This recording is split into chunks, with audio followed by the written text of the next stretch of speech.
السلام علیکم ورحمۃ اللہ وبرکاتہ، نحمدہ ونصلی علی رسولہ الکریم، اما بعد فاعوذ باللہ من الشیطان الرجیم، بسم اللہ الرحمن الرحیم، رب اشرح لی صدری ویسر لی امری واحلل عقدۃ من لسانی یفقہوا قولی۔ ہم قیامت کے دن کے حالات کے بارے میں پڑھ رہے تھے۔ آج ہم انشاءاللہ قیامت کے دن جو بندوں کا حساب ہوگا اس کے کچھ اصول و قواعد کے بارے میں پڑھیں گے۔ تو آئیے دیکھتے ہیں کہ وہ قیامت کا دن کیسا دن ہے۔ بسم اللہ الرحمن الرحیم، لا اقسم بیوم القیامہ ولا اقسم بالنفس اللوامہ، أيحسب الإنسان أن لن نجمع عظامه بلى قادرين على أن نسوي بنانه بل يريد الإنسان ليفجر أمامه يسأل أيان يوم القيامة فإذا برق البصر وخسف القمر وجمع الشمس والقمر يقول الإنسان يومئذ أين المفر كلا لا وزر إلى ربك يومئذ المستقر۔ نہیں میں قیامت کے دن کی قسم کھاتا ہوں، اور نہیں میں بہت ملامت کرنے والے نفس کی قسم کھاتا ہوں۔ کیا انسان گمان کرتا ہے کہ بے شک ہم کبھی اس کی ہڈیاں اکٹھی نہیں کریں گے؟ کیوں نہیں، ہم انہیں اکٹھا کریں گے، اس حال میں کہ ہم قادر ہیں کہ اس کی انگلیوں کے پور پور درست کر کے بنا دیں۔ بلکہ انسان چاہتا ہے کہ اپنے آگے آنے والے دنوں میں بھی نافرمانی کرتا رہے۔ وہ پوچھتا ہے اٹھ کھڑے ہونے کا دن کب ہوگا، پھر جب آنکھ پتھرا جائے گی اور چاند گہنا جائے گا اور سورج اور چاند اکٹھے کر دیے جائیں گے، اور انسان اس دن کہے گا کہ بھاگنے کی جگہ کہاں ہے؟ ہرگز نہیں، پناہ کی کوئی جگہ نہیں، اس دن تیرے رب ہی کی طرف جا ٹھہرنا ہے، یعنی رب کے علاوہ انسان کو کہیں کوئی پناہ نہ ملے گی۔ تو آئیے ہم دیکھتے ہیں کہ قیامت کے دن جو حساب کتاب ہوگا اس کا طریقہ کار کیا ہوگا۔ سب سے پہلی بات تو یہ کہ یہ معاملہ امر غیبی سے تعلق رکھتا ہے، اور اس بارے میں ہمیں جو کچھ بتا دیا گیا ہے ہم صرف اتنا ہی جانتے ہیں۔ رب عز و جل کے حساب کا ایک خاص طریقہ ہوگا جسے وہ خود ہی جانتا ہے، لیکن کچھ قاعدے ایسے بتا دیے گئے ہیں، کچھ اصول ایسے بتا دیے گئے ہیں کہ جن کی روشنی میں ہم کچھ امیجن کر سکتے ہیں کہ اس دن حساب کتاب کس طرح ہوگا۔ پھر ہے چھٹا قاعدہ، نیک لوگوں کے گناہوں کو نیکیوں سے بدل دیا جائے گا۔ جو نیک لوگ ہوں گے ان سے کچھ غلطیاں بھی ہو جائیں گی جن پر وہ توبہ کریں گے، تو توبہ کرنے کے بعد ان کی جو برائیاں ہیں وہ نیکیاں بن جائیں گی۔ سورۃ الفرقان 70 میں آتا ہے، إلا من تاب وآمن وعمل عملا صالحا فأولئك يبدل الله سيئاتهم حسنات وكان الله غفورا رحيما۔ مگر جس نے توبہ کر لی اور ایمان لے آیا اور عمل کیا نیک عمل، تو یہ لوگ ہیں جن کی برائیاں اللہ نیکیوں میں بدل دے گا، اور اللہ ہمیشہ بے حد بخشنے والا، نہایت رحم فرمانے والا ہے۔ جب بندے کی توبہ سچی ہو تو اللہ کا فضل و کرم دور نہیں کہ اللہ تعالیٰ ہر گناہ کو بدل کر نیکی بنا دے۔ ہم میں سے ہر شخص نے ایک دور جاہلیت گزارا ہوا ہے کہ جس میں اس کے پاس علم نہیں تھا یا عمل کی قوت نہیں تھی۔ آج جو بہت سی چیزیں ہم کر رہے ہیں یہ ہمیشہ سے نہیں کرتے چلے آ رہے۔ اس عشرے میں تکبیرات کی طرف تھوڑی زیادہ توجہ کی تو میں سوچ رہی تھی، یا اللہ میری پچھلی زندگی کا کیا ہوا، میں نے اتنا احساس کیوں نہ کیا۔ چھوٹا سا بھی عمل ہوتا ہے نا، جو نیا پتہ چلتا ہے یا شروع کرتی ہوں تو کہتی یا اللہ اتنے سال گزر گئے کیا ہی نہیں، اتنی زندگی گزر گئی، نہ پتہ چلا نہ کیا، اور اب بھی ہمیں کئی نیکیوں کا نہیں پتا جو ہم نہیں کر رہے، یا پتا بھی ہے تو پھر بھی نہیں کر رہے، یا پھر یہ کہ کوتاہیاں کر رہے ہیں۔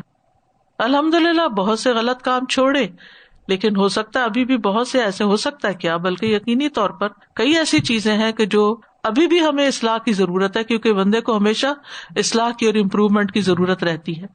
تو اگر انسان اپنی غلطیوں پر جو ماضی کی خاص طور پر یاد آئے کہ کسی کو کوئی سخت بات کہہ دی، کسی کے ساتھ زیادتی کر دی، کسی کی غیبت کر دی، بہت سی چیزیں ہوتی ہیں زندگی میں، انسان ان پر شرمندہ ہو اور روئے اور اللہ سے معافی مانگے، اور جب کوئی گناہ زیادہ ستانے لگے تو صلاۃ التوبہ پڑھے، تو انشاءاللہ اللہ سبحانہ وتعالیٰ اپنی رحمت سے ان گناہوں کو نیکی میں بدل دے گا، کیونکہ اسے توبہ کی نے صاف کر دیا نا. تو یہ ہیں حساب کے اصول و قواعد. استاذہ جی ایک سوال ذہن میں آ رہا تھا، جیسے یہ ہم فریکوینٹلی حدیث سنتے ہیں نا، الحمدللہ سبحان اللہ الحمدللہ، ایک بار سبحان اللہ کہنے سے 20 حسنات ملیں گی اور 20 برائیاں مٹا دی جائیں گی. تو انسان بعض اوقات اپنی ڈفرینٹ لیول کی برائیاں دیکھتا رہتا ہے اور سوچتا رہتا ہے کہ اچھا یہ کون سی 20 برائیاں ہیں جو اس طرح سے مٹائی جائیں گی، یعنی صغیرہ گناہ، چھوٹی کسی کے بارے میں کوئی ایسی سوچ آ گئی، کوئی خیال آ گیا، اور پھر انسان اس پہ پکا نہیں رہتا، پھر چھوڑ دیتا، لیکن خیال آیا تو صحیح نا، وہ دھواں پاس سے تو گزرا نا. وہی کیونکہ اب ہم پڑھ رہے ہیں اور پڑھتے ہوئے اس چیز کا بار بار زیادہ احساس ہوتا ہے نا کہ اچھا جب پڑھ لیا ہے تو پھر ایسی چیز ہمیں سوچنی بھی نہیں چاہیے یا کچھ، تو یہ اس طرح اس لیول میں آ جائے گی. سازا جی اس دفعہ جو ہمارا خطبہ تھا برادر شعیب کا، تو وہ مجھے یاد آ رہا تھا، اس نے مجھے بہت چیزیں مائنڈ میں آئیں، جیسے آپ نے ابھی بھی ذکر کیا کہ کچھ چیزیں جو انسان کو کتنے سال گزر جاتے ہیں، کچھ کی نہیں ہوتی یا پھر وہ اس طرح سے سامنے نہیں آتی، تو اس کے اندر بڑا اچھا انہوں نے جب بیان کیا تو اس کے اندر یہ بتایا کہ کس طرح سے اسماعیل علیہ السلام کو گرایا گیا اور ان کے اوپر چھری رکھی گئی. تو انہوں نے کہا کہ وہ سارا سین انہوں نے کھینچ کر پھر بعد میں یہ کہا کہ ابراہیم علیہ السلام کو تو یہ کہا گیا تھا کہ بیٹے کی قربانی کر دو، اور ہمیں صرف یہ کہا جاتا ہے کہ نماز پڑھ لیں، روزہ چلیں، ہو گیا، زکوٰۃ ہوگی، وہ بھی اس کے بھی کفارے ہیں. تو اسی بات کو میں نے اتنی اس سے لیا کہ بھئی ایک یہی تو بات ہے کہ اللہ تعالیٰ ہم سے یہی چاہتا ہے نا کہ ہم نماز پڑھ لیا کریں، روزہ رکھ لیں، زکوٰۃ دے دیں، اپنے جو جتنے احکامات ہیں. اور ابراہیم علیہ السلام جیسی تو ہمارے اوپر آزمائشیں نہیں آئی ہیں. تو وہی بات میں سوچی تھی کہ دنیا میں زیادہ سے زیادہ ہمیں کتنا کہا جاتا ہے، لوگ اس بات کو بہت بڑا بنا لیتے ہیں کہ بس اب تو نیک ہو گئے ہیں، اب ہم ہر وقت نمازیں ہی پڑھتے رہیں، اب ہم خالی ذکر ہی کرتے رہیں. اور اب یہ دیکھیں کہ اعمال نامے میں یہ چیزیں کام ابھی تو ہم نے پڑھا ہے نا کہ اللہ تعالیٰ کسی کی جان کے اوپر اس کی وسعت سے بڑھ کر بوجھ نہیں ڈالتا، تو وہ ہمیں مشکل لگتا ہے، حالانکہ ہمارا اعمال نامہ اسی سے ہی بھرا جانا ہے. جی السلام علیکم استاد، آپ نے بتایا نا کہ اس دن ہمیں انرجی مل جائے گی وہ پورے اعمال نامہ کو پڑھنے کے لیے، تو میں سوچی تھی کہ دنیا میں بھی ہمارے پاس اتنی انرجی ہوتی ہے اینڈ آف دا ڈے کہ اپنے دن کا تزکیہ ہم کر سکیں اور ایک آپ سارے اعمال کا ہم دیکھ سکیں، لیکن ہم کرنا نہیں چاہتے. We just want to close our eyes کہ نہیں بس ٹھیک ہے جو ہو گیا اللہ غفور رحیم ہے، لیکن اس دن تو we will be forced to do it. تو کتنی تکلیف دہ بات ہوگی نا جب اس میں ہم دیکھیں گے اور ہمیں پڑھنا ہی ہوگا اس کو. تو آج ہی پڑھ لیں اس کو، آج ہی اعتراف کر لیں، آج ہی ریگریٹس کے ساتھ توبہ کر لیں. استاذہ میں سوچ رہی تھی کہ ابھی جب ہم یہ پڑھ رہے ہیں تو ظاہر ہے اپنا ہی اعمال نامہ انسان دیکھتا ہے، جیسے تو ابھی تو جیسے کچھ چند ایک چیزیں ہیں نا جو موٹی موٹی آپ کو یاد آ رہی ہوتی ہیں، ابھی تو پتہ نہیں کتنی اور ایسی بے شمار ہوں گی جو تو ہمارے ذہن میں بھی نہیں ہے، جو ہم بھول چکے ہیں. ایک دن کا ہی کرنے بیٹھے تو یاد ہی نہیں رہتا. تو استاذہ جی یہ جو بھی بات آپ نے فرمائی نا کہ وہاں پہ تو انکار کی گنجائش ہی نہیں ہوگی، تو یہاں پہ نا جیسے کورٹ کا سسٹم ہوتا ہے تو اس میں آپ کی وہ سیوک ڈیوٹی ہوتی ہے، آپ کو نا جانا ہوتا ہے اس میں. تو ایک دفعہ مجھے اتفاق ہوا تو استاذہ جی وہ کوئی نا ڈرگ ڈیلر تھا، اور جیسے ڈفرنٹ اوکیزنس پہ وہ گرفتار ہوا، اور پھر جیسے ہوتا ہے نا پکڑے گئے، پھر بیل ہو گئی، پھر آگے، پھر پکڑے، پھر تو اینڈ میں پھر اب یہ مقدمہ تھا. تو اس میں پورا اس کا نا بیک گراؤنڈ وہ سناتے ہیں کہ فلاں وقت میں فلاں ڈیٹ میں اس جگہ سے تمہیں پکڑا گیا، اس جگہ سے پکڑا گیا. اس کا کافی لمبی لسٹ تھی استاذہ جی، اس کی کافی لمبی لسٹ، اور رنگے ہاتھوں وہ بندہ سیل کرتے ہوئے پکڑا گیا. اور اینڈ میں پھر ہر مجرم سے پوچھتے ہیں کہ ڈو یو پلیڈ گلٹی، تو کہہ رہے ہیں no. It was the biggest shock for me کہ اتنی لمبی لسٹ اور رنگے ہاتھوں پکڑا گیا اور وہ کہہ رہا ہے کہ نو. اور یہاں پہ میں دیکھتی ہوں کہ یہ اس طرح کی سچویشن وہاں پہ نہیں ہوگی. اب ظاہر اس کو پتا تھا بیک گراؤنڈ میں کوئی وکیل ہوگا لمبا چوڑا، اس کو پیسہ دیا ہوگا جو اس کو بچا لے گا، چھڑا لے گا، تو بول رہے ہیں کہ نو. تو یہاں پہ استاذہ جی دیکھیں کوئی گنجائش ہی نہیں ہے، کوئی وکیل تو اعتراف کریں گے کیونکہ کوئی انکار کر ہی نہیں سکے گا، کہیں بھاگنے کا کوئی راستہ ہی نہیں ہوگا. مجھے خیال آ رہا تھا جیسے ابھی آپ نے کہا نا کہ کسی جہنمی کا حق جنتی پہ نہیں رہے گا اور جنتی کا حق جہنمی پہ نہیں رہے گا. تو ادھر یہاں جیسے ہم ادھر رہتے ہیں تو نیبرز ہوتے ہیں نا، وہ نان مسلمز ہوتے ہیں، تو یہ موسٹلی لوگ سوچتے ہیں کہ یہ جو ہمسایوں کا حق ہے یہ تو مسلمانوں کے لیے، مسلمان ہمسائے ہوتے تو ہم ان کے ساتھ حسن سلوک کرتے. تو ایک مجھے یہ اس میں یہ خیال آ رہا تھا کہ اس میں تو پھر یہ کہ کوئی مسلمان ہے یا نہیں ہے، کوئی مشرک ہے، جو آپ کی جو ذمہ داری بنتی ہے بحیثیت انسان وہ پوری کرنی ہوگی. اور ایک قاعدہ استاذہ جی یہ ہے کہ ہر انسان کو اس کے ہر عمل کے بارے میں آگاہ کیا جائے گا. تو پچھلے ہفتے کسی کلاس میں ہماری بات ہوئی تھی کہ اعمال القلوب ہوتے ہیں، ہے نا، کہ اعمال القلوب بھی ہیں اور اعمال الجوارح بھی ہیں. تو اس میں اعمال القلوب بھی آ جائیں گے، حصل ما فی الصدور، وہ سارے ہی آئیں گے. اسی لیے کہتے ہیں نا کہ اپنے آپ سے بھی حیا کرو، اپنے آپ سے بھی ایسی باتیں نہیں سوچنی چاہیے کہ جو انسان کسی کے سامنے نہ کر سکے. جن گناہوں کی ہم معافی مانگ چکے ہیں وہ بھی آگاہ کیے جائیں گے، وہ چھپا کے دکھائے جائیں گے اور پھر اس کے بعد معاف کر دیے جائیں گے.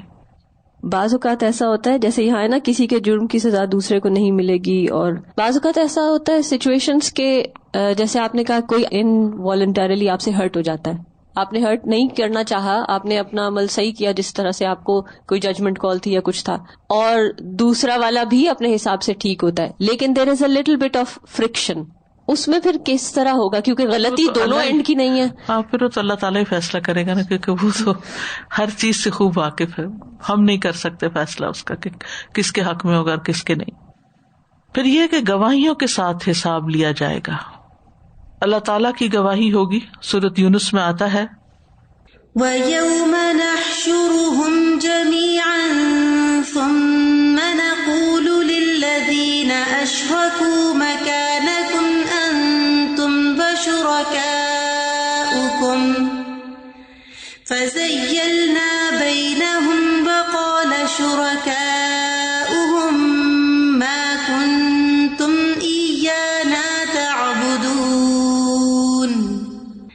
فَكَفَى بِاللَّهِ شَهِيدًا بَيْنَنَا وَبَيْنَكُمْ إِن كُنَّا عَنْ عِبَادَتِكُمْ لَغَافِلِينَ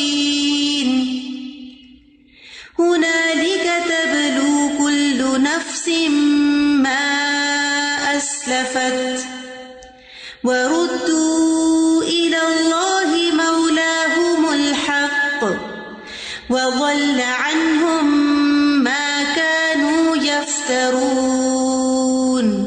ہم جو کچھ بھی کر رہے ہیں اللہ سبحانہ وتعالیٰ اس پر گواہ ہے.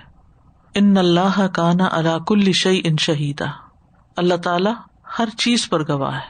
ایک اور جگہ پر آتا ہے ولا تعملون من عمل الا کنا علیکم شہودا اذ تفیضون فیہ، اور تم کوئی عمل نہیں کرتے مگر ہم تم پر شاہد ہوتے ہیں جب تم اس میں مشغول ہوتے ہو. تو اللہ سبحانہ تعالیٰ سے پرائیویسی نام کی کوئی چیز نہیں، کیونکہ اللہ تعالیٰ ہر جگہ دیکھتا ہے اور اس کے فرشتے بھی ہر جگہ ہمارے ساتھ ہوتے ہیں. اور اکیلے اللہ کی گواہی بھی کافی ہے. قل کفا باللہ شہیدا. پھر اسی طرح انبیاء کی گواہی ہوگی. وجیء بالنبیین والشہداء، اور نبی اور گواہ لائے جائیں گے، اور امتوں میں سے سب سے پہلے رسول گواہی دیں گے، اور ہر رسول اس بات کی گواہی دے گا کہ اس نے اپنی امت کو پیغام پہنچا دیا تھا. سورۃ النساء میں آتا ہے فَكَيْفَ إِذَا جِئْنَا مِن كُلِّ أُمَّةٍ بِشَهِيدٍ وَجِئْنَا بِكَ عَلَى هَؤُلَاءِ شَهِيدًا. پھر کیا حال ہوگا جب ہم ہر امت سے ایک گواہ لائیں گے اور آپ کو ان لوگوں پر گواہ لائیں گے. سورۃ النحل میں آتا ہے وَيَوْمَ نَبْعَثُ فِي كُلِّ أُمَّةٍ شَهِيدًا عَلَيْهِمْ مِنْ أَنفُسِهِمْ، اور جس دن ہم ہر امت میں ان پر انہی میں سے ایک گواہ کھڑا کریں گے. پھر امت محمد صلی اللہ علیہ وسلم کی گواہی ہوگی. وَكَذَلِكَ جَعَلْنَاكُمْ أُمَّةً وَسَطًا لِتَكُونُوا شُهَدَاءَ عَلَى النَّاسِ وَيَكُونَ الرَّسُولُ عَلَيْكُمْ شَهِيدًا. اور اسی طرح ہم نے تمہیں سب سے بہتر امت بنایا تاکہ تم لوگوں پر شہادت دینے والے بنو اور رسول تم پر شہادت دینے والا بنے. پھر دوسری امتوں پر اس امت کی گواہی ہوگی، یعنی قیامت کے دن جب اللہ رسولوں سے ان کی تبلیغ کے متعلق سوال کرے گا اور جھٹلانے والی امتوں سے اس کے بارے میں سوال کرے گا تو وہ انکار کر دیں گی کہ انبیاء نے انہیں تبلیغ نہیں کی. تو انبیاء کرام اس امت کی گواہی طلب کریں گے. ٹھیک ہے.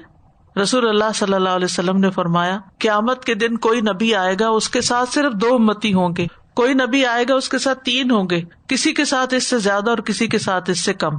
تو نبی کو کہا جائے گا کیا تم نے اپنی قوم تک پیغام پہنچا دیا تھا؟ اس پر وہ کہے گا جی ہاں. پھر اس کی امت کو بلا کر پوچھا جائے گا کیا تمہارے نبی نے تمہیں اللہ کا پیغام پہنچا دیا؟ وہ کہیں گے نہیں. تو نبی سے کہا جائے گا تمہارے حق میں کون گواہی دے گا؟ تو وہ کہے گا محمد صلی اللہ علیہ وسلم اور ان کی امت، کیونکہ ان کی امت میں سے تو کوئی گواہی دینے والا نہیں ہوگا. سو محمد صلی اللہ علیہ وسلم کی امت کو بلایا جائے گا اور اس سے کہا جائے گا کیا اس نبی نے اپنی قوم کو اللہ کا پیغام پہنچا دیا؟ وہ کہے گی ہاں. اس پر اللہ پوچھے گا تمہیں کیسے پتا چلا؟ وہ کہے گی ہمیں ہمارے نبی نے اس کے بارے میں بتایا کہ تمام رسولوں نے اپنی امتوں تک پیغام پہنچا دیا تھا اور ہم نے آپ کی تصدیق کی. اور یہی اللہ کے اس فرمان کا مطلب ہے وَكَذَلِكَ جَعَلْنَاكُمْ أُمَّةً وَسَطًا لِتَكُونُوا شُهَدَاءَ عَلَى النَّاسِ وَيَكُونَ الرَّسُولُ عَلَيْكُمْ شَهِيدًا. اور اسی طرح ہم نے تمہیں سب سے بہتر امت بنایا تاکہ تم لوگوں پر شہادت دینے والے بنو اور رسول تم پر شہادت دینے والا ہو. پھر فرشتوں کی گواہی ہوگی. سورۃ قاف میں آتا ہے وَجَاءَتْ كُلُّ نَفْسٍ مَعَهَا سَائِقٌ وَشَهِيدٌ. اور ہر شخص آئے گا، یعنی قیامت کے دن قبر سے اٹھ کے آئے گا، اس کے ساتھ ایک ہانکنے والا، چلانے والا اور ایک گواہی دینے والا ہوگا. ابن کثیر سائق اور شہید کے بارے میں کہتے ہیں کہ اس کا مطلب یہ ہے کہ یہ ایسا فرشتہ ہوگا جو ان کو محشر کی طرف ہانک کر لے جائے گا، اور ایک فرشتہ ان کے اعمال کی گواہی دے گا.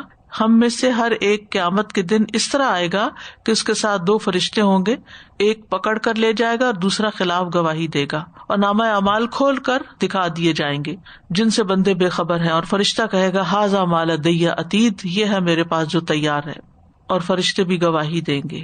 پھر زمین کی گواہی ہوگی یومئذ تحدث اخبارها بان ربک اوحی لها، یعنی جس زمین پر ہم زندگی گزار رہے ہیں یہ زمین ہمارے ہر اچھے برے عمل کی گواہی دے گی، کیونکہ رب نے اس کی طرف وحی کی ہوگی.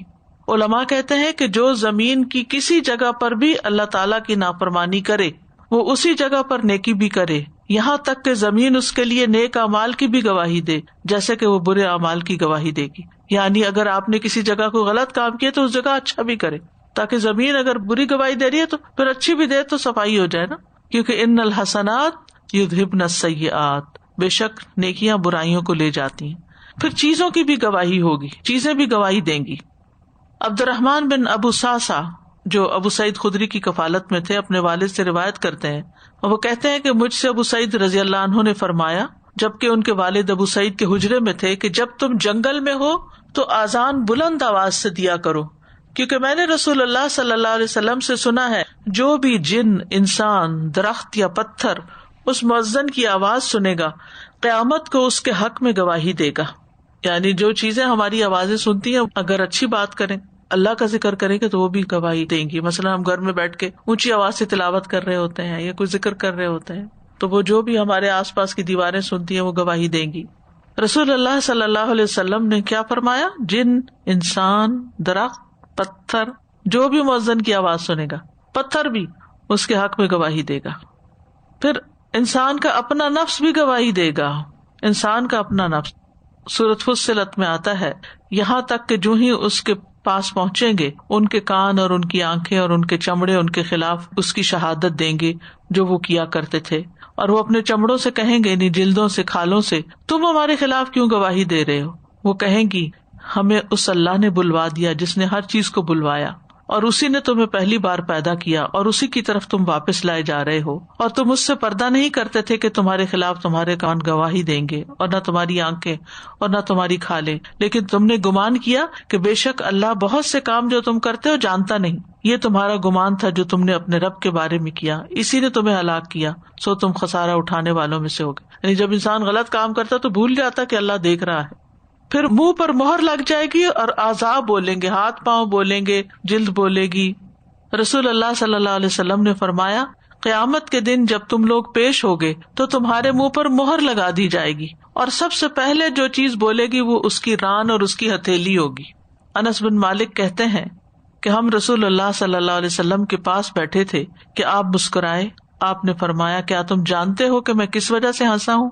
انس فرماتے ہیں ہم نے عرض کیا اللہ اور اس کا رسول ہی زیادہ بہتر جانتے ہیں. آپ نے فرمایا میں بندے کی اس بات سے ہنسا ہوں کہ جو وہ اپنے رب سے کرے گا. وہ بندہ عرض کرے گا اے رب کیا تو نے مجھے ظلم سے پناہ نہیں دی؟ پھر بندہ کہے گا میں اپنے اوپر اپنی ذات کے علاوہ کسی کی گواہی جائز نہیں سمجھتا. آپ نے فرمایا پھر اللہ فرمائے گا آج کے دن تیرے اوپر تیری ہی ذات کی گواہی ہوگی اور کرام کاتبین کی گواہی کافی ہو جائے گی. پھر اس بندے کے منہ پر مہر لگا دی جائے گی اور اس کے دیگر اعضاء کو کہا جائے گا کہ بولیں. اس کے اعضاء اس کے سارے اعمال بیان کریں گے. بندہ اپنے ہی اعضاء سے کہے گا دور ہو جاؤ دور ہو جاؤ، میں تمہاری طرف سے ہی تو جھگڑا کر رہا تھا. یعنی انسان کا نفس جو ہے وہ اپنے جسم کے خلاف ہو جائے گا. تو یہ ساری گواہیاں ہوں گی جن کی روح سے انسان کا حساب کتاب ہوگا اور انسان کہیں بھاگ نہ سکے گا. اللہ تعالی ہمیں محفوظ رکھے اور ہمیں ظاہر اور باطن کھلے اور چھپے ہر جگہ اچھے کام کرنے کی توفیق عطا فرمائے. وآخر دعوانا ان الحمد للہ رب العالمین. سبحانک اللہم وبحمدک اشہد ان لا الہ الا انت استغفرک واتوب الیک. السلام علیکم ورحمۃ اللہ وبرکاتہ.